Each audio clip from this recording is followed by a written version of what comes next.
Hola amiguitos, el día de hoy hablaremos sobre las obras de teatro. ¿Alguna vez han visto una? Las obras de teatro son historias que se desarrollan en actos o escenas a través de las acciones de los personajes. ¿Y cómo se organiza una obra de teatro? Para poder hacer una obra es necesario tener un guión teatral, es decir, el texto donde se presentará todo el contenido de la historia. Este está formado por diálogos entre personajes, llevando un orden de representación escénica.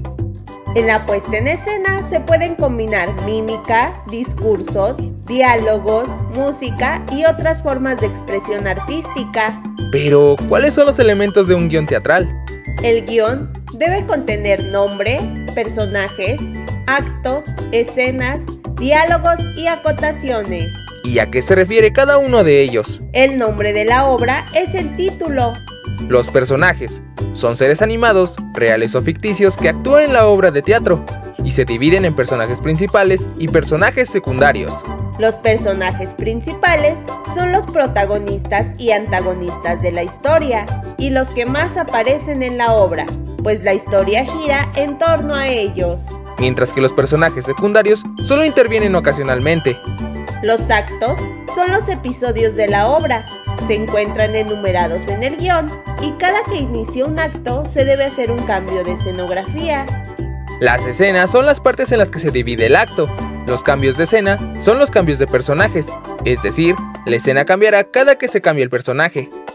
Los diálogos son el intercambio verbal entre personajes.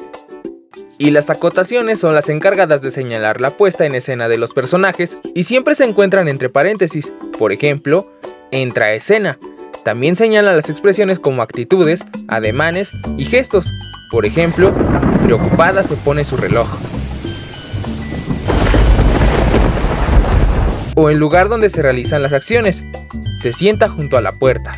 Estas pueden estar escritas al principio o al final del diálogo, y no se dicen cuando la obra es representada.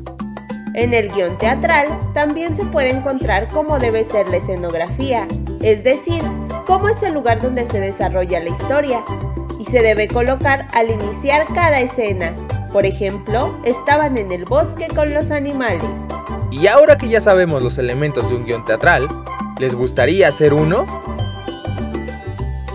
Y recuerda, en Instituto Canadiense aprendemos jugando.